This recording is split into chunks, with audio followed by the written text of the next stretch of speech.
Dad's fork scraped the edge of his plate. The metal on ceramic sounded sharp enough to cut through the fake laughter around the table. "You're not getting a single dollar," he said, eyes fixed on me like I was a stray animal that had wandered in. The words should have stung. They didn't, not anymore. That's when my phone lit up on the table. The number was unfamiliar, but the voice on the other end was clear. "Miss Brooks, SoftBank just wired 40 million. You're officially $100 million CEO." The silence that followed could have drowned the whole room. I didn't look at him. I just smiled. Backstory: the roots of the betrayal. My parents were never the type to clap at school plays or frame my report cards. Success wasn't celebrated. It was expected, and then diminished. "Top of your class? So was I," Dad would say. Mom would just change the subject. The real crack came at 21. I'd told them I wanted to build my own company, AI-based logistics. Dad laughed. "Pipe dreams are for rich kids. You'll take a real job or you'll starve." I thought maybe I could earn their respect by proving them wrong. Instead, I learned that some people aren't waiting for your victory, they're waiting for your failure. Discovery of betrayal. 2 years in, I came to them, not for money, but for a loan guarantee. I had a term sheet from an early investor. All I needed was their signature to unlock the funding. They said no, not because they couldn't, but because they didn't want to. Dad's exact words: "If you fall flat on your face, at least you'll learn something." It was a performance. I saw it in his eyes. He wanted me to fall. That night, in my apartment with no heat and a laptop on 5% battery, I made myself a promise. They would never, ever get to claim my victory. Shift in mindset, the plan. I stopped asking for approval. I stopped telling them anything. Every call became small talk. Every meeting became an act. I kept my growth quiet. I built my network silently.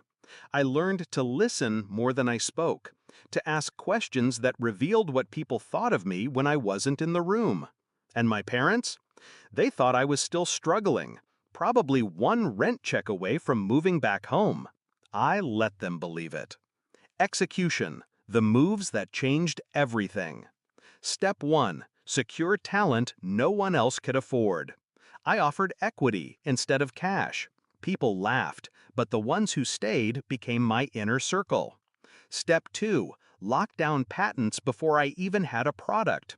I bled my savings dry on legal fees, but it kept the big players from stealing the idea. Step 3. Cultivate an image of being underestimated. No press, no LinkedIn brag posts, just quiet deals behind closed doors. Within 3 years, we had a prototype. Within 4, Amazon and Maersk were in bidding wars for a partnership. That's when SoftBank called. Climax: back to the dinner table. I didn't answer right away after the 40 million news. I let the silence grow heavy, let their curiosity claw at them. Finally, I put the phone on speaker. "Could you repeat that?" I said, my voice calm. "Of course. SoftBank just wired 40 million to your account. You're now officially $100 million CEO. Congratulations, Miss Brooks." Dad's fork froze halfway to his mouth. Mom blinked like she was trying to wake from a dream.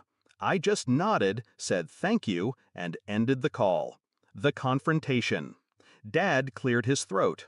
"So, you've been doing well. Well enough." "You never told us," Mom said. I leaned back, studying their faces. "You didn't need to know. You made it clear I wasn't getting a single dollar from you. I decided I'd never need one." Dad tried to smile. "We could have celebrated." "Celebrated what? You didn't believe in me. You bet against me. And you lost." His jaw tightened, but he stayed silent. For once, he couldn't spin the story to make himself the hero. The payoff. A week later, I sent them a package. Inside was a copy of the SoftBank contract framed in glass. Below it, a single note. This is what you said wasn't worth investing in. No check, no invitation, just proof. Resolution, final reflection. People think revenge is loud, slamming doors, shouting matches, dramatic scenes. They're wrong. The most satisfying revenge is quiet. It's letting the other person live long enough to see just how wrong they were, and making sure they know they can't touch any of it. That night, after the dinner, I sat in my penthouse, city lights bleeding through the glass, and realized something. I hadn't just won. I'd erased any part of me that still needed their approval, and that was worth more than the 100 million.